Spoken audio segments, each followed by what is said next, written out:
Welcome everybody. It was AEW All Out 2022. It was supposed to be a night of celebration. There were new champions crowned. And then there were the same people that left the building without those very titles. It was an event. When we look at the event, it was a good event, but then it ended in chaos. We dealt with, and I think we have a realizing tonight, that Tony Khan finally understands sometimes it's not about who you go home with, but it's who you take to the dance.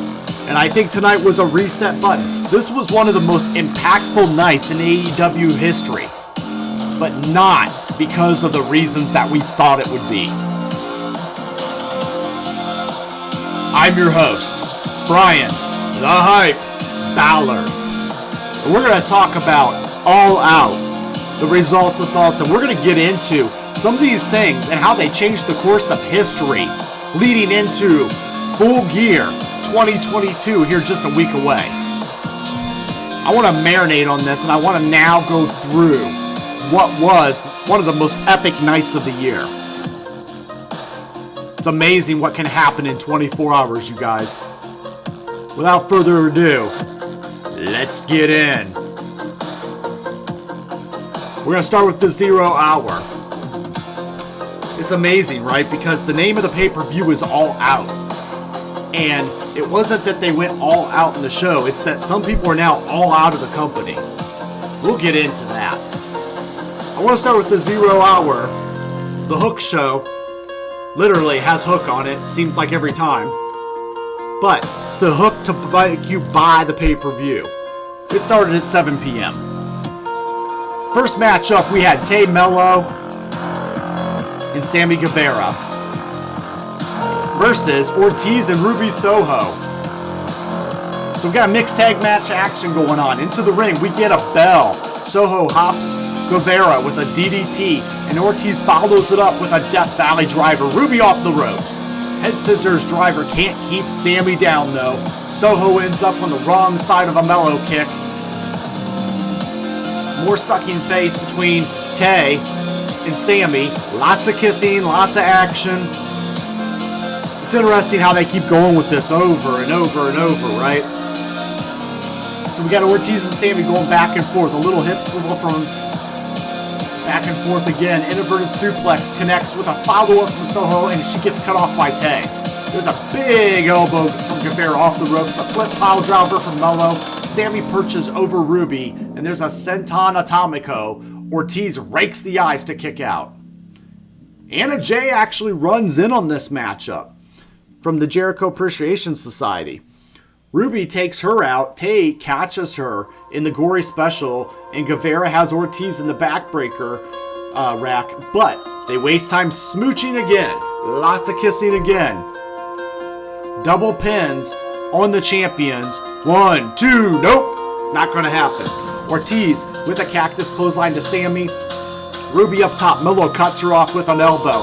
Jockeying for position. A superplex off the top rope into the floor. Tay Mello throwing Soho back in the ring. She blocks a front kick, throws the knee off the ropes. Anna Jay is there to trip her up. Ruby charges in. Tay with a buckle bomb, a gory special, and Sammy holding Ortiz back.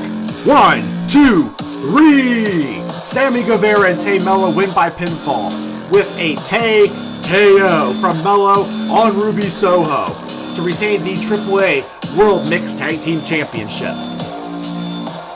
It's a pretty good match this time to start out the show. The crowd was hot. They like Ruby. I gotta say, Tay Mello and Sammy, they get great heat together. But they gotta stop with this kissing back and forth. I feel like I'm watching, as you can see here, an episode of Lady and the Tramp. They got the Lady and the Tramp thing going on, right? That's Sammy and Tay. They just staring in each other's eyes like a little Disney flick, and they're sucking noodles all the way into the infamous kiss. Actually, I think it'd be kind of funny if they actually reenacted this scene with these two. I think it would pop and it would be huge. Maybe they could do a vignette like that. That'd be entertaining. I wouldn't mind the kissing so much. At the end of it, they do have the mixed couples tag titles from AAA. Good starter match to start off the pay-per-view. Let's move to our next one on the Hook Show. And again, it is the Hook Show.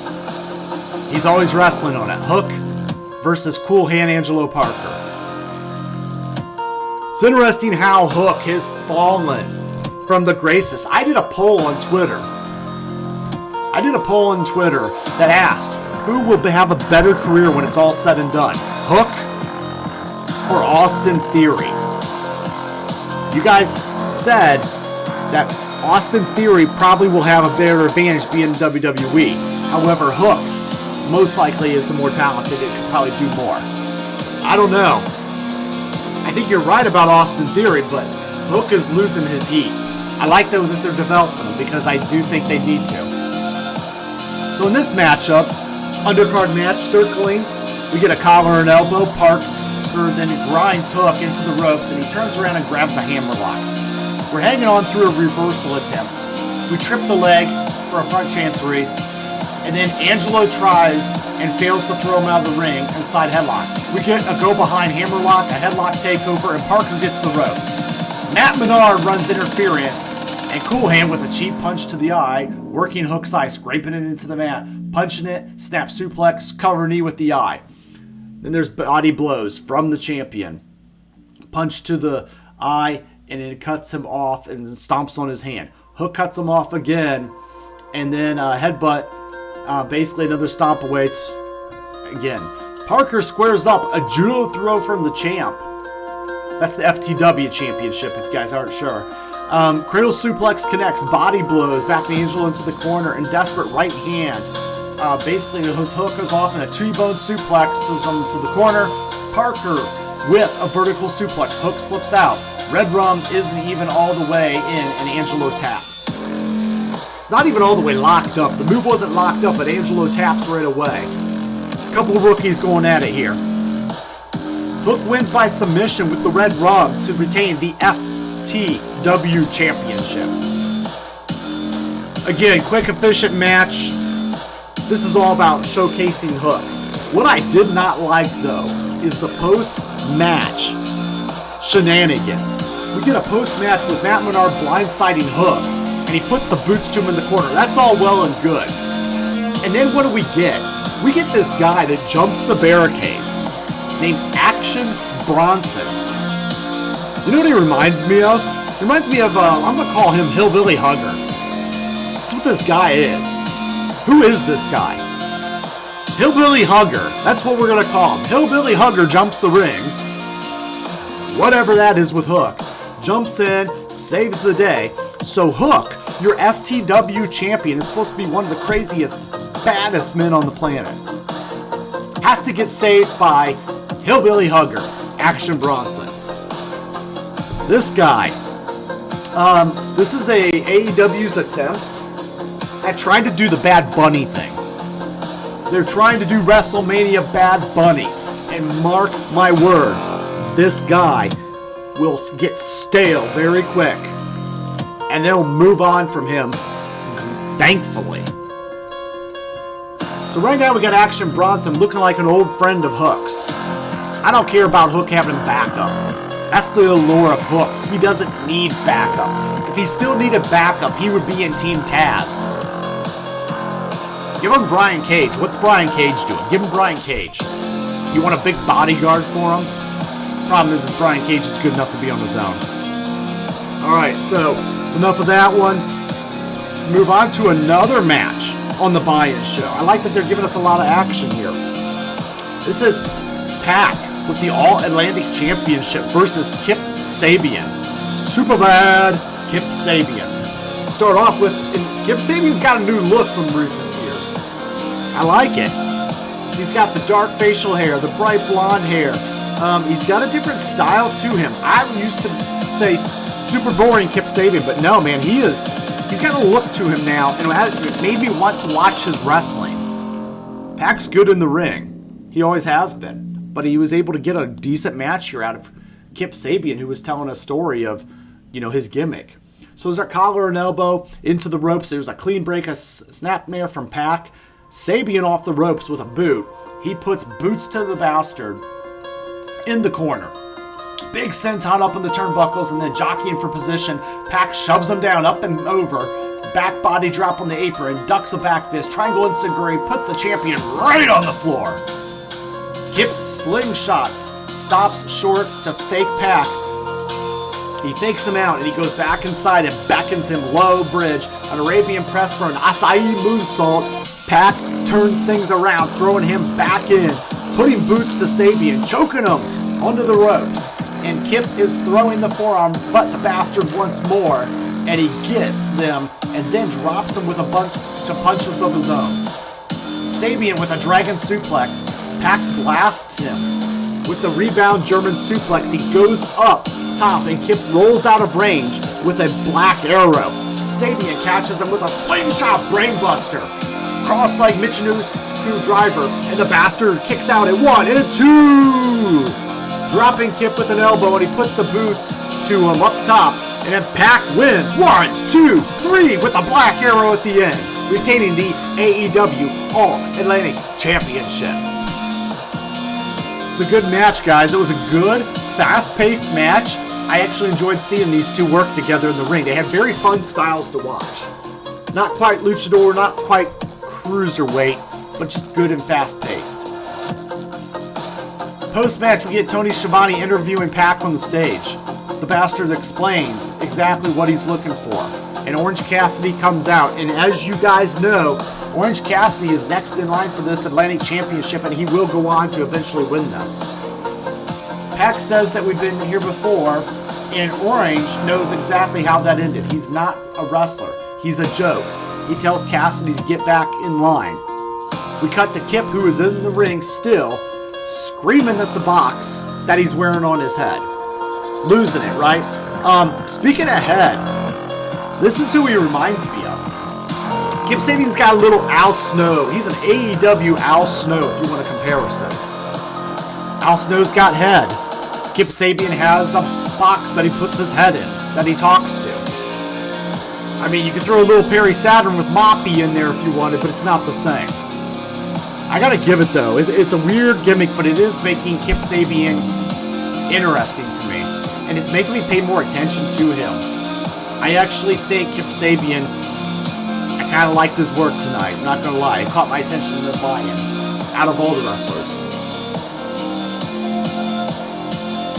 Underrated and over it. I like that motto. It's very true. Kip Sabian, keep an eye on him. Let's see what he's going to do. Let's move ahead. Alright, we get the New Japan Pro Wrestling Partnership. Tomohiro Ishii versus Eddie Kingston. You know, I love my boy Eddie Kingston. All this on the 0 hour. 4 matches on the 0 hour. Alright, so I like to call this one Dementia Con 2022. You want to see two guys in the ring just smacking each other around. They're looking like two old men just smacking each other and getting winded. This is your match. You just want to see people smack each other's chests for a good 13 minutes. This is all for you. So we get a collar and elbow. We break almost immediately at it. Kingston shoves basically Tomohiro away. Back into it again. Eddie gets the better of him, and then Ishii throws a chop. There's the first chop. Strap come down already. Oh, Eddie's getting ready to get mad again. He throws the chop in the squared circle, throws it hard. The chest is going red. Neither man is giving an inch. Tom roars. They go back into it. Eddie roars. Double chop, and both men are down and back on their feet. And they're just screaming at each other back and forth, back and forth. I'm not gonna lie, they look like two senile old men yelling at clouds. Old man yells at clouds. Here's your headline. As you can see, Eddie's looking a little crazy. It's always Eddie Kingston, isn't it, guys? So they go back and forth with more chops, and then there's like a DDT, and King's putting it together for a near fall. They end up throwing the hands, but nope. They're back and forth at each other, screaming at each other. Chest is a little red. And then it ends up, ultimately, Kingston gets back towards his feet after a back and forth. And there's a Tenryu powerbomb. He can't keep Ishii down. He ducks a lariat and a half Nelson suplex.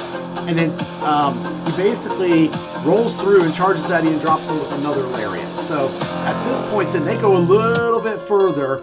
And then Eddie basically hawks up again, so to speak. And he's looking at a brainbuster, reverses it, catches the lariat. There's a back fist to the future. And Ishii kicks out at the last fraction of a second. Kingston draws him up, back to the trading slaps again, back, forth, right? And there's a headbutt, a scoop lift, and Eddie Kingston wins by pinfall with a Northern Lights powerbomb. Alright, so this match, while it was entertaining to see guys just smack each other, Ishii looks like a little bulldog, but basically, they're back and forth, and again, Eddie Kingston doesn't, like I said, I don't see it with Eddie Kingston. The fans love him, and I get it. The fans love Eddie Kingston. When I see Eddie Kingston, I think, sure, he's the toughest guy at the barbecue, right? Sitting around cooking some meat, he's the toughest guy at the barbecue. But the truth is, this guy does not strike me as the it factor. But not everybody's going to like everything about pro wrestling. Anyway, we got through this match. DimensionCon 2022 is over with. Now we're going to get to the main event. Before we get to the main show, I want to say thank you guys for liking, sharing this, and subscribing, and commenting, and interacting with me on Twitter. Talking on Twitter's fun. Love the wrestling community over there. Love the groups. Thank you guys for every single thing that you do for me, and I hope that I'm able to do that back for you guys. So let's get it back into All Out. Alright, so we got the main event, the main show.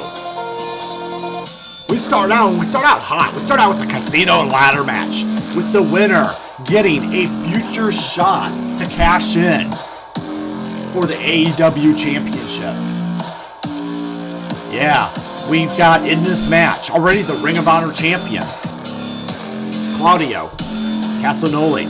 We got Yuta Wheeler. We got Penta Ciero, Rey Fenix, Russo, Andrade. We got them all here, right? So at that point, oh, did I forget about Martin? Okay. So at that point, we also got a mystery Joker. Who's it going to be, right? We all know by now. And that very person will be taking on for the championship this Saturday at Full Gear 2022. So here's how it works. Entrants 1 and 2 enter the ring. Wheeler, Yuta, and Phoenix. Both men exchange chops in the middle of the ring. Phoenix sets up a ladder on the outside and is trying to set up a Rikishi driver off the top ropes, but Yuta shoves him and follows with a suicide dive. We now get entrant number 3, Rush. I don't know enough about this guy. I know he's supposed to be a big deal in Mexico, according to AEW announcers. I just don't know enough about him. By the way, the wrestlers can run up and attempt to get the poker chip at any time. All the entrants do not have to be in this match. So if it's me, I'm running straight up there and trying to grab it before more guys get in and make it complicated. So just so you're aware of that with these casino matches. So at that point, we get a belly-to-belly on Rush to Yuta, on the ladder, and a top rope to Phoenix. Entrance number 4, Andrade comes out, rushes in the ring by himself, and he waits for Andrade, and neither man goes for the poker chip. It's an interesting strategy, right? We're doing the team-up thing. So we get a toss to both Yuta and Phoenix into the ladders and climbs up the ladders themselves, but Yuta makes the save.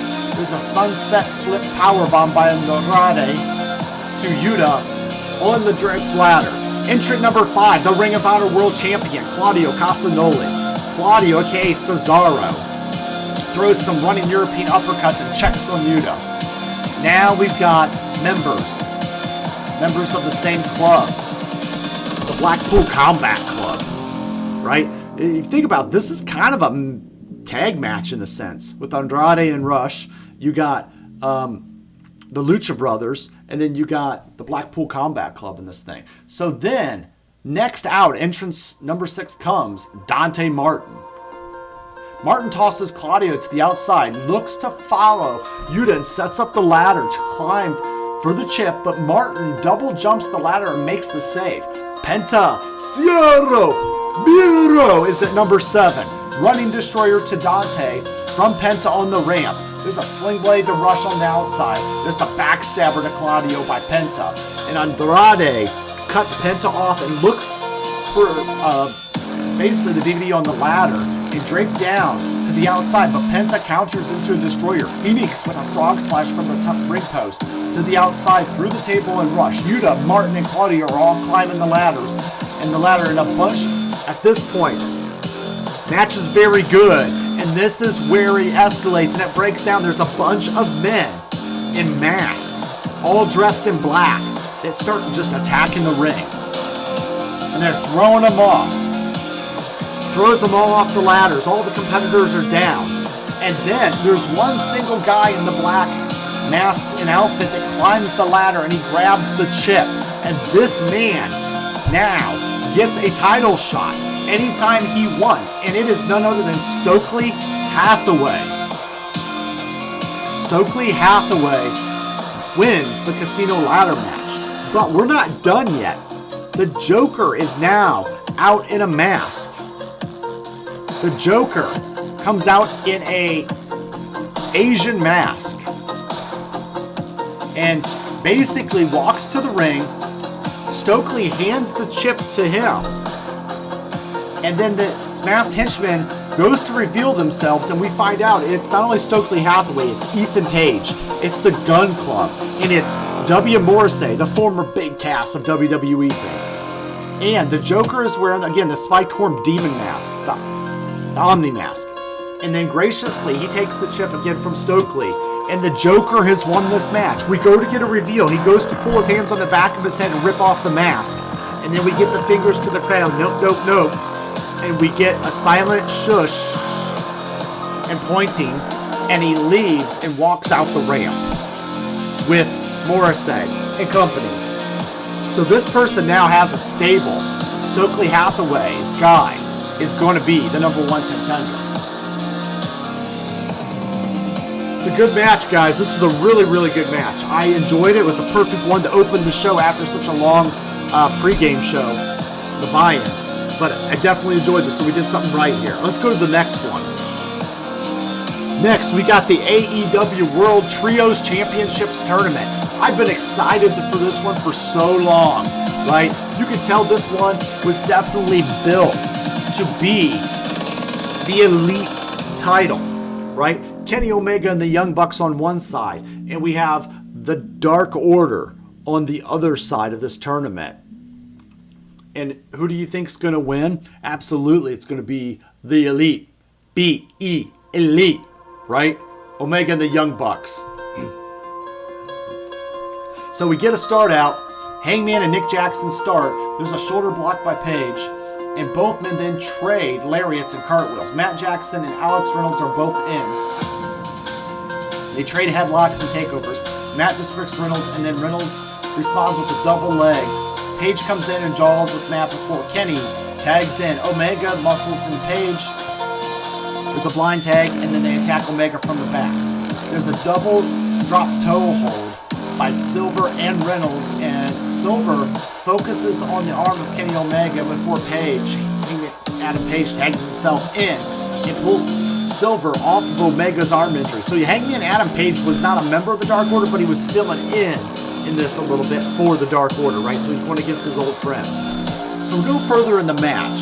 Page, there's a senton drape Page by Nick and a twisting palanca to Silver and Reynolds. Savage elbow drop off the top rope to get Matt 2 on basically on Hangman Page. There's a fist drop plancha combo by the Bucks, and as Nick gets the tag, there's a drop toe hold again by Matt to Nick's knee, and a Katara crusher by Omega to Page. You can't escape by Kenny gets reversed, and then the Hangman plants him with a DVD.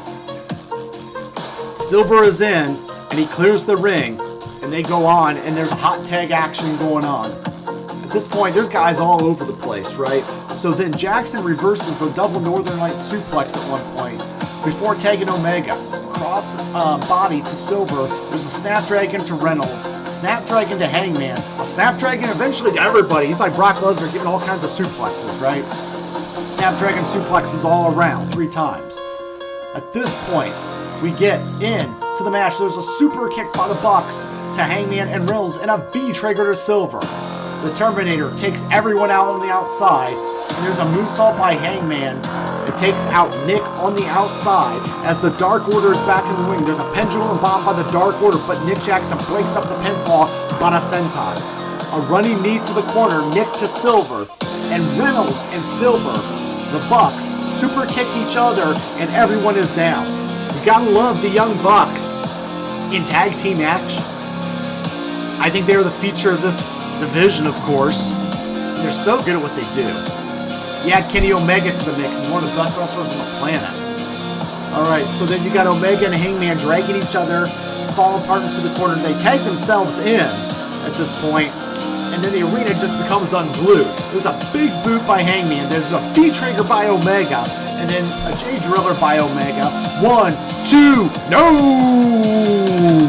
Omega goes up top, and Page follows. There's a backflip fall away slam by Hangman to Omega off the top rope. Buckshot to the back of Omega's head. Hangman looks for the buckshot, but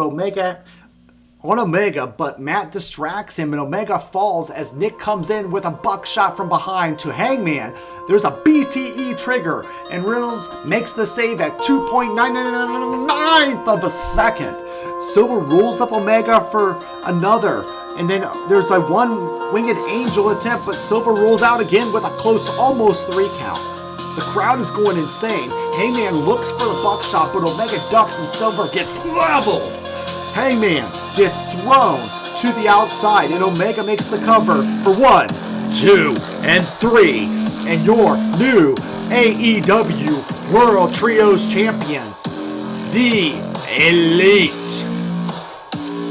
It's the right win here. Unfortunately, the actions of these gentlemen later this evening will cause them to be stripped of these titles the very couple nights later on AEW Dynamite when Tony Khan has his hand forced. It's a shame because these trio tag titles have lost steam since then. These guys were supposed to be the feature of the division. I'm not saying that the Death Triangle didn't do a good job holding the titles as placeholders, but we all know that the Elite, this is a great titles for them to hold. They can make them relevant, and we just didn't get that. And it's a shame because we just got Kenny Omega back. We just got him back from a major injury. And now he went away for a while. Hopefully he'll be back soon. So, again, great match. I like that we got the triple trios titles. Let's move on to our next matchup. And this is where business got a little bit slower, you guys. This was a very slow match. We got Athena that starts out hot with a huge meteor aura. And the Eclipse. The baddies seem like they're just supposed to break that up, but Jade kind of kicks out. So here's the thing, this match, they were green, and I'm not just talking about the She-Hulk attire that Jade was wearing. The timing was very off on this one. The baddies definitely missed some spots and some timing that really kind of did take away from the match. It made me say, whoa, wait a minute, that was a little delayed. It was weird. So anyway, we get a shotgun drop kick to Red Velvet on the outside, and then back in a pop-up Samoan drop to Jade. We get a spear by Jade, a 1 and a 2, a Beal by Jade, a springboard crossbody to Athena. We get a 2 count on that, and then we get eclipsed by Athena. Gets blocked by Athena and hits a super kick. There's a stunner by Athena, and she gets a 1 and a 2. A lot of counts. 1, 2, 1, 2, 1, 2, 1, 2. Okay, Athena then goes up, but Kiera Hogan distracts her and gets kicked for her troubles. Athena looks for another springboard crossbody, but Jade catches her with a pump kick in the middle of the air. Boom! Jaded! Winner, and still AEW TBS champion Jade Cargill. Yeah, guys. I expected more from Athena. You know, Athena, Ember Moon, whatever you want to call her. Seasoned, right? Like, she should know what she's doing. She's working with a very green Jade Cargill, who is a future project. And make no mistake about it, I like Jade Cargill. I want Jade Cargill to succeed. She's got a unique look. She's tall. She's got a lot going on for her. Speaking of this championship, they're giving her a hell of a streak. Ember Moon, aka Athena. Everybody's favorite Mortal Kombat character. So she reminds me. She always reminds me of Mortal Kombat. Right? Finish her. But she didn't finish her. Did she? You got She-Hulk, Super She-Hulk, Jade Cargill. It was probably the right move to let her hold on to the title. It's the TBS title, it's a TV title, right? It's not like the Women's Championship. There's nothing wrong with Jade holding on to it, but man, the match was not good. This was probably my worst match of the night. Or a good pay-per-view. At the end of the day, we got Jade Cargill, TBS champion, 37-0. Please don't compare her to Bill Goldberg. That's all I ask. Please don't make her compared to Bill Goldberg. Alright, let's move ahead. We got a tag match. We've got the trios match, actually. And it's Wardlow and FTR teaming up versus Jay Lethal and the Motor City Machine Guns from Impact Wrestling. I love the partnership. I love the open door, the forbidden door that opens for these groups. Man, it was good seeing the Motor City Machine Guns again. Love these guys from Impact and TNA wrestling days. So we got Dax's daughter, who's with the good guys, at the apron. It was a really feel-good moment. We got Lethal and Wardlow to start up. Lethal spits on Wardlow, and Lethal uses his speed to evade a lot of Wardlow's angry attacks. Dax and Sabin are legal, and this has all the makings. Arm wringer by Dax, and Sabin rolls out and hits an arm drag. Both men exchange slaps, and now it's FTR versus the Motor City Machine Guns. Oh my god, dream match. Shoulder block by Dax, and some hard right hands. Shelley gets dropped too. There's a short arm clothesline that sends Chris Sabin on the outside. Alex Shelley distracts Dax and allows Sabin to hit the cutter.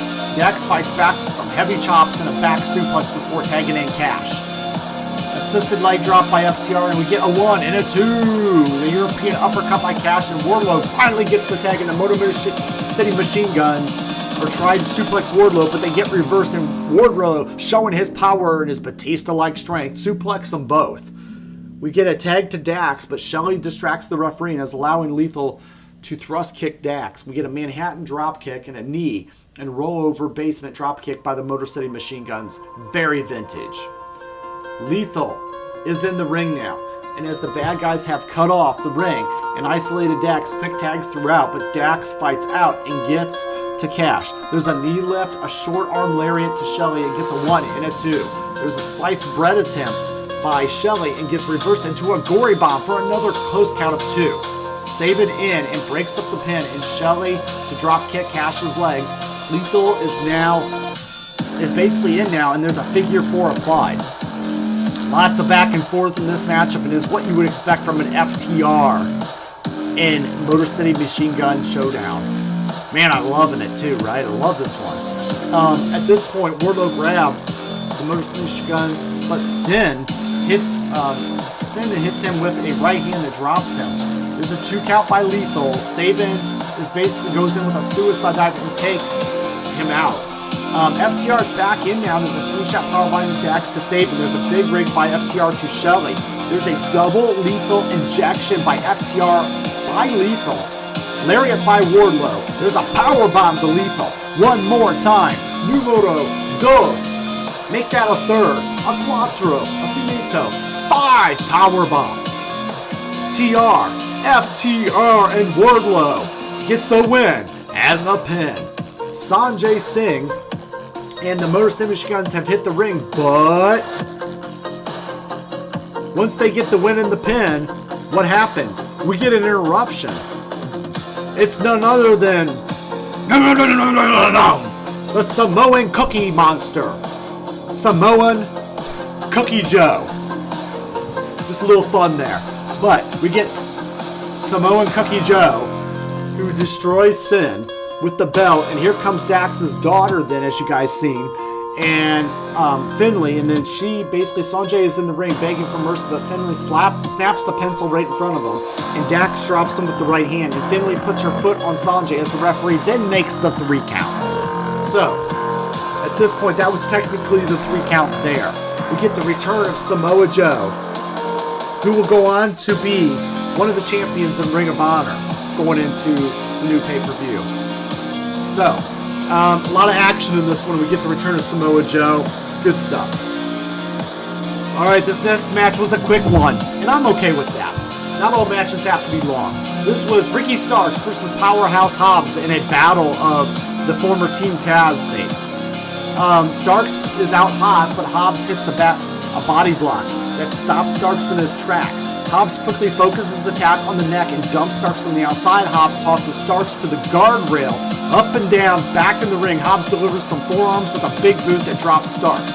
Starks sidesteps a charging Hobbs and beats Hobbs in the corner. There's a flying back elbow on Starks and a flying tornado DDT to get a very long 2 count by the referee. Starks flips out of the back body attempt and hits the ropes hard, looking for a spear, but Hobbs absolutely plants him with a spine buster. Boom! 1, 2, 3.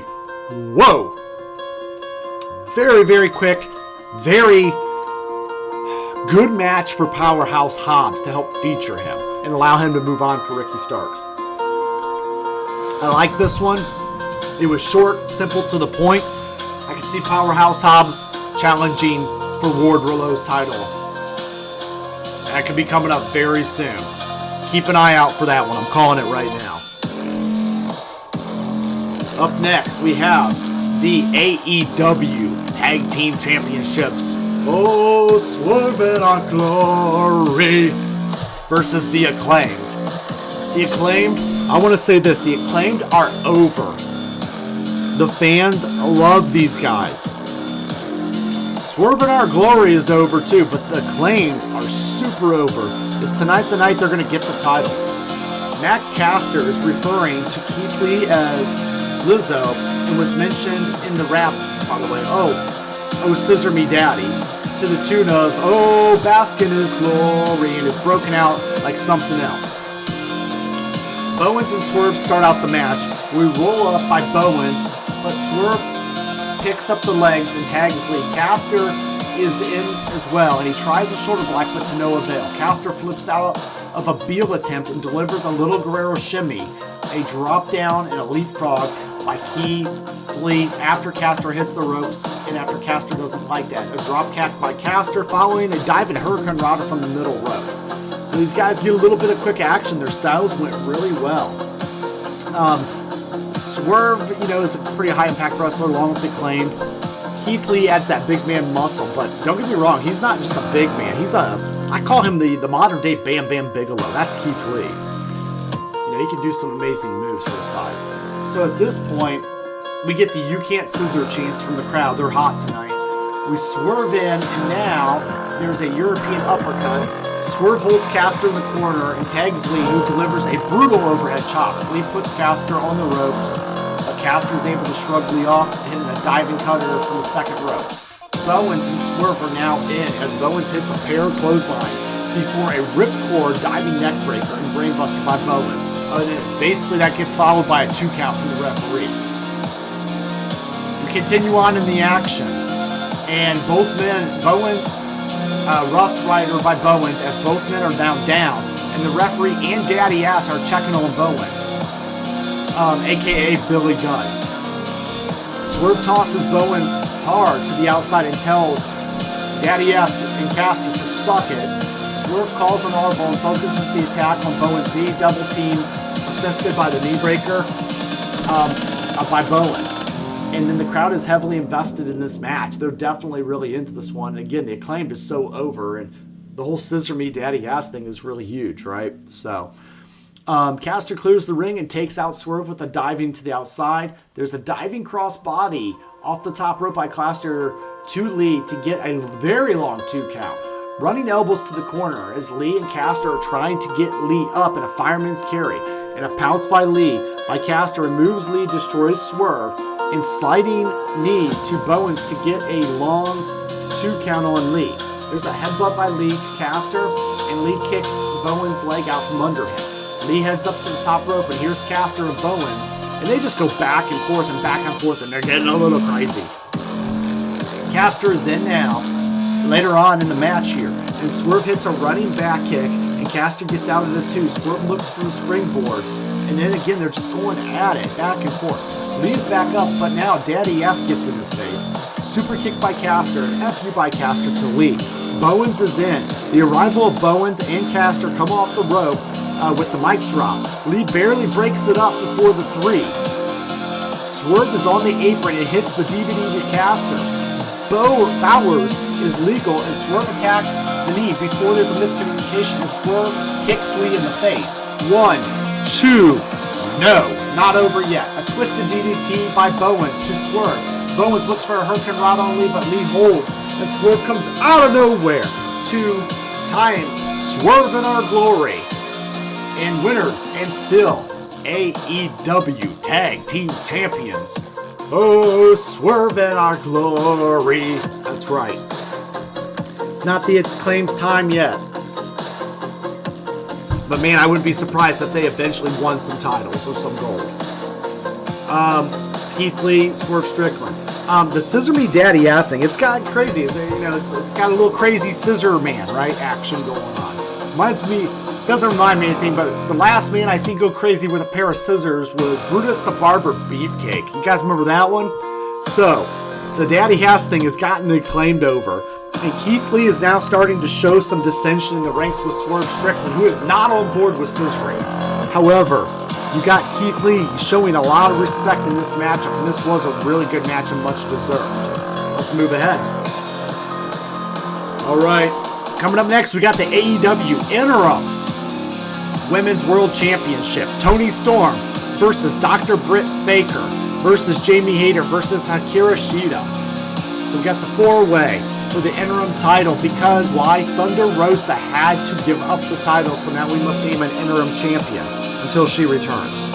Kind of like the CM Punk thing. There's a drop kick by Storm on Hayter to start the match. Those two start out. Baker trips up Storm, pulls her aside to the outside, but Shida makes the save. All 4 women trade pinning combinations before Hayter grabs a single leg crab on Shida. Storm then locks in the octopus hold on Hayter, while Hayter has a single leg crab on Storm. Baker makes the save and catches Shida with a long sling blade. Rolling elbow by Hayter to Shida, followed by some forever uppercuts to Shida and Storm. There's a double suplex by Hayter to both Shida and Storm as Hayter finishes with a double lariat. Storm dumps Hayter to the outside and follows up with a low-flying tope suicida. There's a sling blade by Baker on the outside to catch Toni Storm off guard. She then tosses Baker into the guardrail. They go at it on the outside for quite a bit. This matchup, let's just be real here. This matchup was all about Toni Storm versus Britt Baker, okay? Those are your 2 stars. Toni Storm is a star coming into the company from other venues, right? From WWE, NXT, this and that. I like Toni Storm. I always said she's the female Chris Jericho.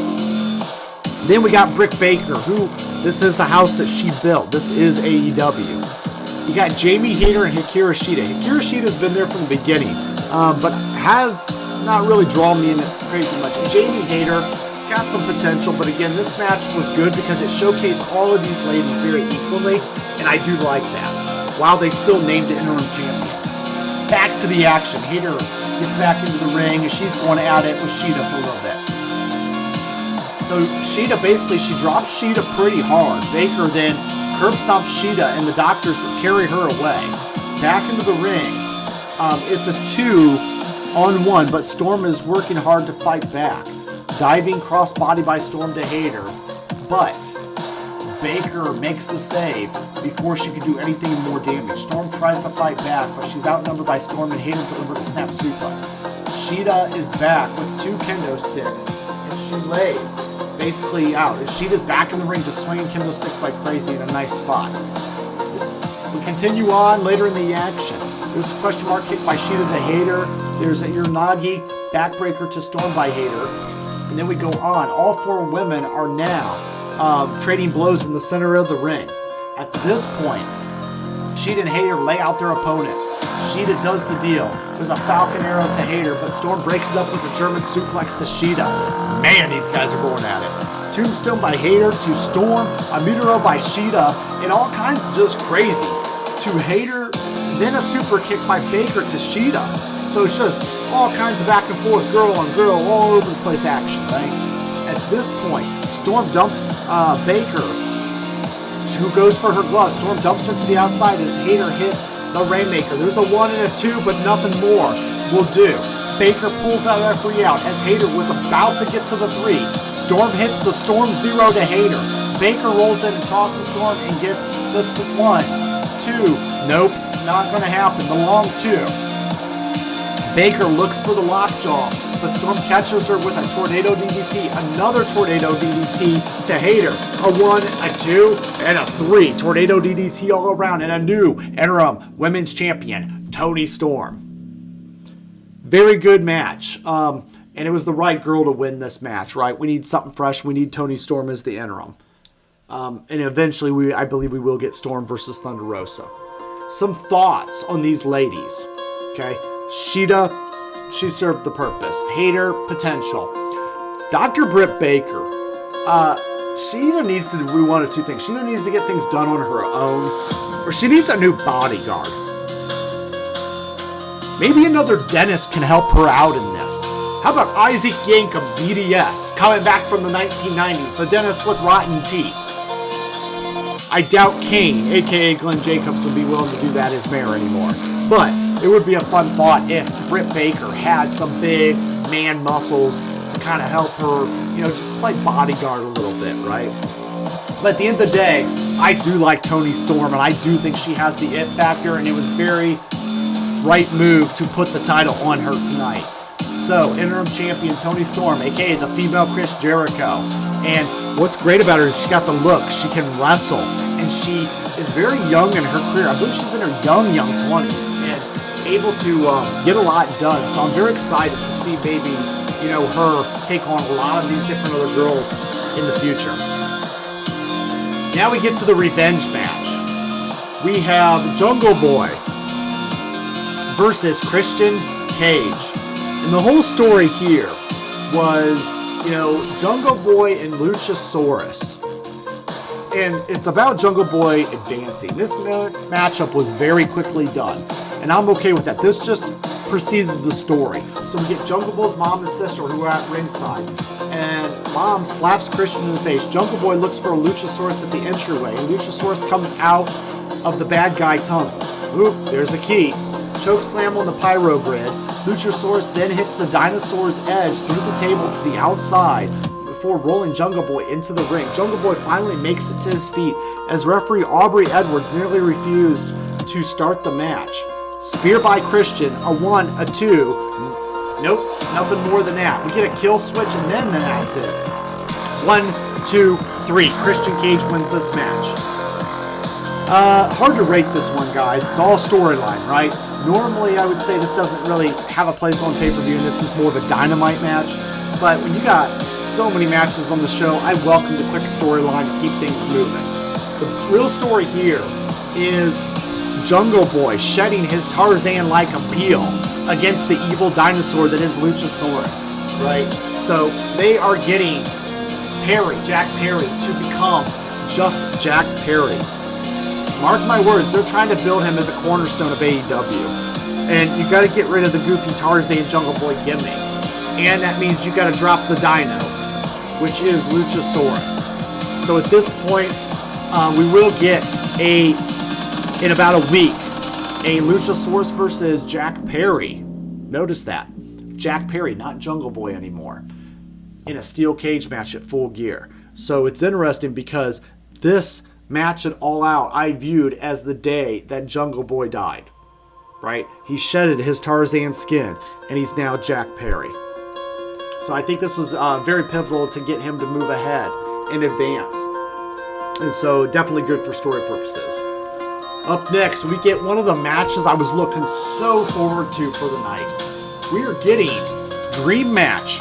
Bryan Danielson, the American Dragon, or also known as Daniel Bryan, versus Lionheart Chris Jericho. Not just Chris Jericho, Lionheart Chris Jericho, the last trained wrestler of the famous Hart Dungeon by Stu Hart, Bret Hart, Owen Hart. It goes on. So Lionheart Chris Jericho. We get White Zombie's music from Lionheart Rules, So Hard. And then basically we get White Zombie playing out. Regal joins on commentary. Bryan Danielson has some guy without a shirt sing him to the ring. And honestly, it's not that good. Even though I like Daniel Bryan's new, theme song with a little vocals to it. So here's what we get. We get Danielson and Jericho exchanging heavy chops early, but Danielson looks to enjoy it. We catch, as a catch, basically we start here with Danielson getting the better of the exchange. Jericho delivers some vicious chops. Danielson shakes it off. Danielson gets to takedown into the mount. We look for a palm strikes, but instead we get off Jericho just to let him know that the position he was in. Jericho looks deep for the cradle, but Danielson rolls through into a surfboard with a nose grip. But he can't lock it up, so Danielson gets a double on his weight in the edge of Jericho's legs. Jericho looks for a guillotine choke. Love the guillotine choke. But Danielson pops this out. And this is really just a good matchup between two veterans that know how to work in a ring. And I really appreciated the pacing of the match. I appreciated the technicalities and the wrestler versus sports entertainer factor. The Blackpool Combat Club, they're meant to be the wrestlers. Chris Jericho and the Jericho Appreciation Society are meant to be the sports entertainers. I love this whole angle that they're playing. It's good for business. So who's going to pull this out? Who's going to win this matchup? Well, let's continue on. Danielson is on his knees in the ring later on, and Jericho is slapping him in the face, and it looks like the superstar is getting the best of him. Danielson crosses his legs and asks for some more. Jericho's happy to oblige. Jericho gets a running elbow strike that sends Danielson to the outside of the ring. Jericho looks for a planche on the outside. Danielson catches him with the kick in the mid-air section. A running knee off the apron, but Danielson sends Jericho back in the ring before coming off the top rope with a shotgun drop kick. Yes, kicks by Danielson, but Jericho grabs a hold of the leg and attempt a lion tamer, but Danielson escapes. Man, these guys are pulling out all the moves and all the stops. Danielson, then they go on further in the match, right? And they just go back and forth with some good lockups. And then we get to a point where Jericho is looking for the lion salt, but Danielson gets his knees up. There's a catapult by Jericho. So he was pulling out the old school lion salt. And Danielson gets his knees up, and then there's a catapult by Jericho who, as Danielson skins the cat, so to speak, but walks into a tombstone attempt. Both men trade reversals, but Jericho winds up landing a tombstone, followed by a lion salt, a 1 and a 2 count, running punt by Jericho, and then a Judas Effect attempt, but Danielson kicks the elbow. There's a high kick by Danielson, and he's going to get his head kicked in at this point, you're thinking. So we get some back and forth yet again, and man, this match was given so much time just to give the match that the fans really wanted to see. And so as we continue on, these guys are just knocking each other around throughout the whole match. And it basically then goes ahead, and Jericho won't let go of the ropes, so Danielson, later on in the match, kicks his back into basically a 5 count, and he rolls up Jericho. He gets 2, a rolling elbow by Danielson, and some more hammer and anvil elbows. Jericho low blows Danielson behind the referee's back, and then boom, Judas Effect, and that's it. Winner, Chris Jericho with a 3 count. The Jericho Appreciation Society are here to celebrate without Daniel Garcia, who has been in the storyline of trying to pick between his hero, Daniel Bryan, and his mentor, Chris Jericho. He's seen in the back watching the monitor with some disgust in his face. Yeah, it was a good match, guys. It was a lot to break down in that one. I would definitely say, though, it did pick up with this crowd. Jericho will go on to win the Ring of Honor Championship, right? And show that Jericho is being Jericho. Jericho is able not only to carry this company, but he has put over so many guys and so many titles. And like I said, he is the modern day Hulk Hogan. Like what Hulk Hogan was to WCW as he kind of elevated them. Jericho is doing that, but in a better way for these young wrestlers. And Daniel Bryan is also doing that. Daniel Bryan is doing a great job in his role, and he's just wrestling, but also being that locker room guy. Up next, we got a little bit of a trios match again. They did up the trios matches tonight. So this one was House of Black versus Darby Allin, Sting, and Miro. Miro and Aleister Black start off. Miro bull rushes Black and stomps him in the corner until Brody King comes in. King and Miro square off. And man, King almost makes Miro look really small. It's weird, right? Black is now in control with the striking combo as Murphy tags in. So it's interesting because Miro catches Murphy and tosses him with an overhead belly to belly. There's a sidewinder slam by Miro to Matthews as Miro is ignoring Darby's tag request at this point. There's a coffin splash, but Matthews catches him. And then a spinning back kick by Matthews, but Darby looks for the code red until Black steps in and high kicks Darby on Matthews. So a lot of just, back and forth action, right? And the big thing here was there was a lot of misting going on with Aleister Black and that black goo, right? So at this point, later on in the match, Sting gets tagged in eventually, and he does a stinger splash on Matthews. And then King and Matthews and King again, and Sting sends King into Matthews in the corner. Sting grabs Matthews and throws him to Black for the tag. Sting and Black are finally face to face as the crowd is up for this one finally. And both men are exchanging heavy strikes. Sting with a double leg and a scorpion deathlock is locked in. A running pump kick by Buddy, but Sting screams in his face. And then there's a kick to King. Sting isn't phased. He's stinging up, right? And then there's a Black sweep Sting with a leg trip as Miro tries to remove Black from the ring by the hair. Sting is isolated by House of Black. Sting sends King in. And then there's a scorpion death drop by Sting to King. And there's a tag by Darby. There's a coffin drop for a 2 count. There's a pump kick to Miro to King. Miro follows Black to the floor and chases Matthews, but Matthews catches him in the stomach with Sting's bat, and Miro goes face to face with the ring steps. Over the top stunner by Darby to Matthews. A low suicide dive by Darby to King. Black is in the ring with Sting again, but the stint basically blows the mist into Black's eyes. So Sting basically shoots the black mist into Black's eyes. And then the Last Supper by Darby to get the win. So Darby, Sting, and Miro all get the win over House of Black. It's probably the right move. Aleister Black's been a little unhappy for some reason. And it's really ruined the whole House of Black storyline when you don't have the leader that's all in, so to speak. So is the right here. Darby Allin's racking up a lot of experience and a lot of wins under Sting. So it's definitely the right call. It was good to see Miro back in action. So with that being said, we're now ready for the main event almost 4.5 hours later. And that we get Jon Moxley versus CM Punk. We have the interim champion Jon Moxley versus the former champion CM Punk, back from injury.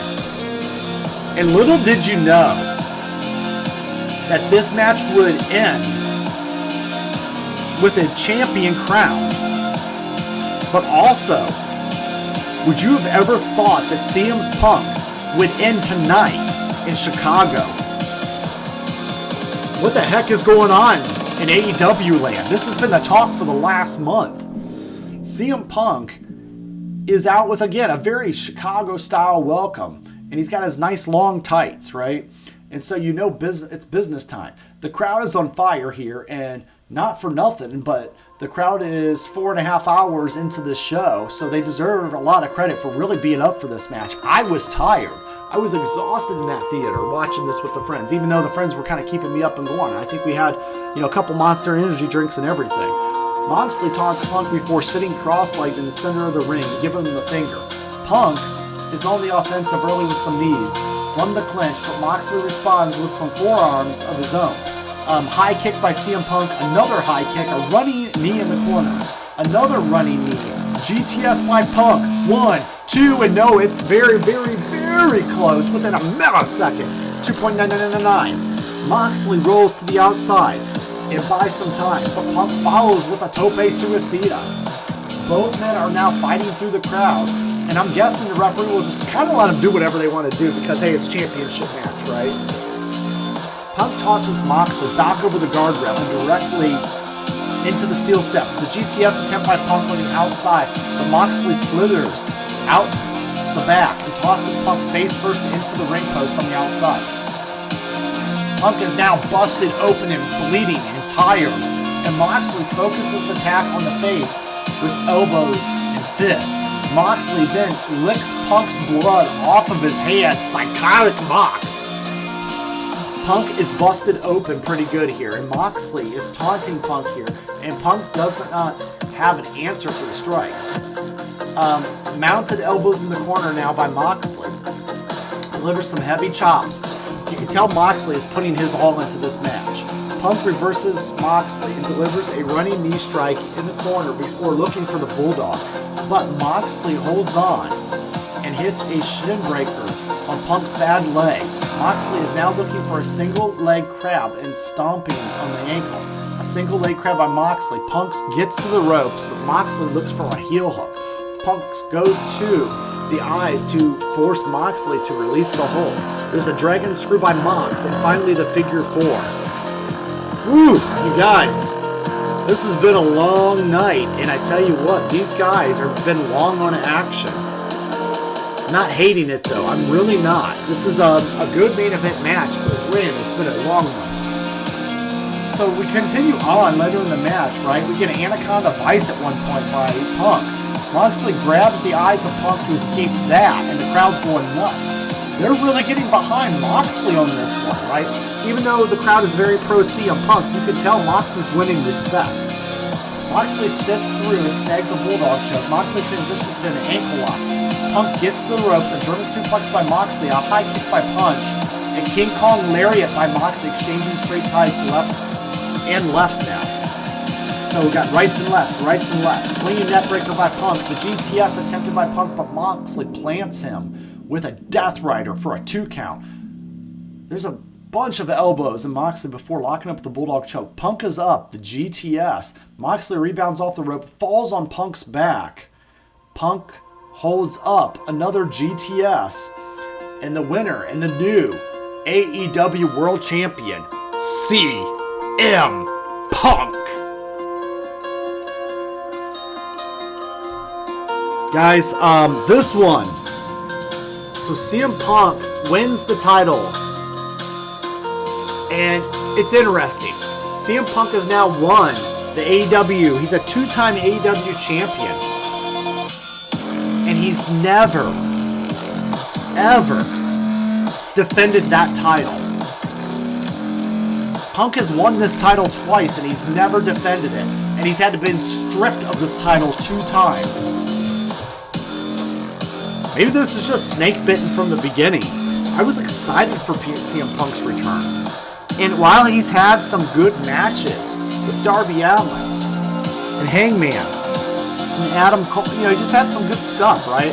But at the end of the day, MJF, right? At the end of the day, he's had some good rivalries, but man, I just don't feel like we ever got to see more of what it was supposed to be. So then, we're not done yet.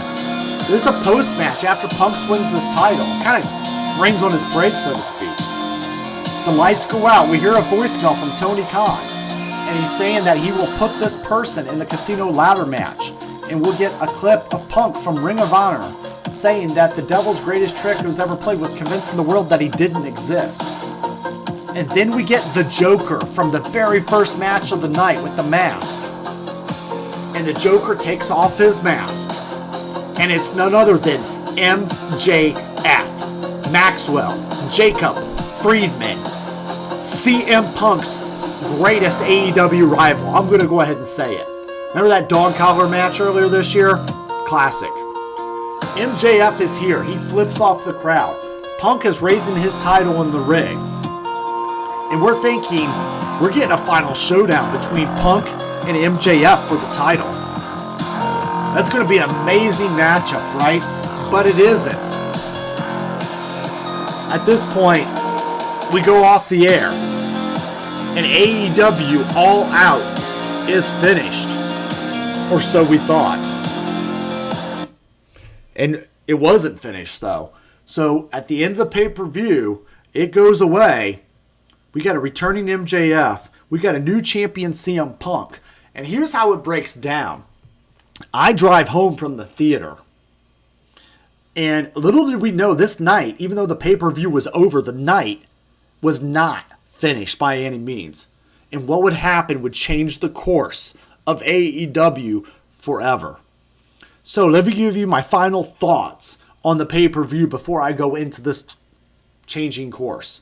The final thoughts, well, we clocked in about under 5 hours, including the buy-in. That's a very long night to ask anybody to sit there. There was 11 matches on this card. We definitely got our money's worth, but by the end of the main event, I was having trouble remembering some of them. The main event picture has been absolutely turned on its head with the addition of MJF coming back, and even then the aftermath. We have new trios champions, but that wouldn't matter at the end of the night either.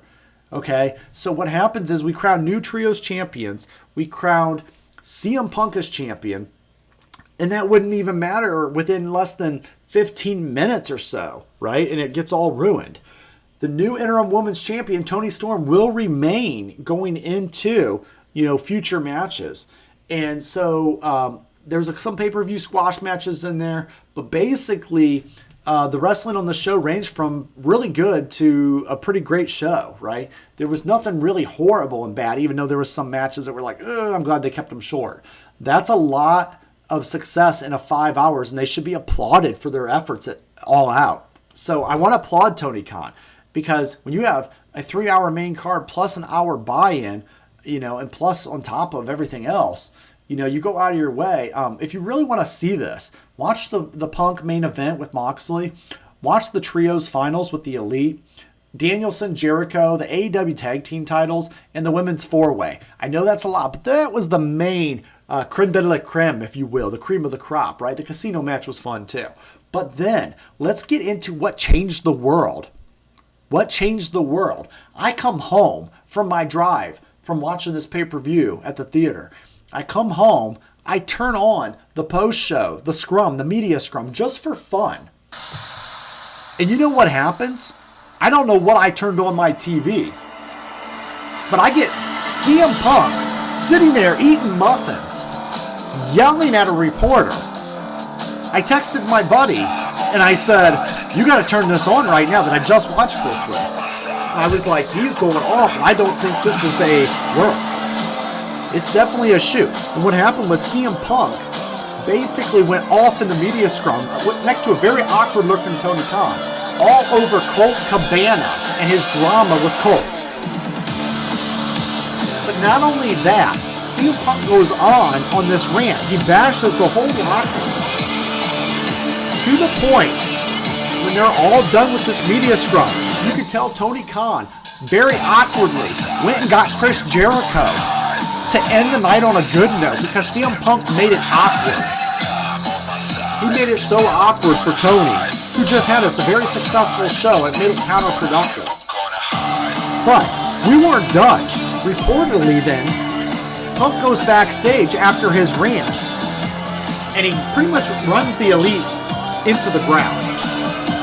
The Elite, Kenny Omega, the Young Bucks, break into Punk's locker room and kick his door down and get into a not a verbal altercation, and a fist fight with Ace Steel, Punk's trainer, and Punk. Ace Steel throwing the first chair, and these guys get into a brawl.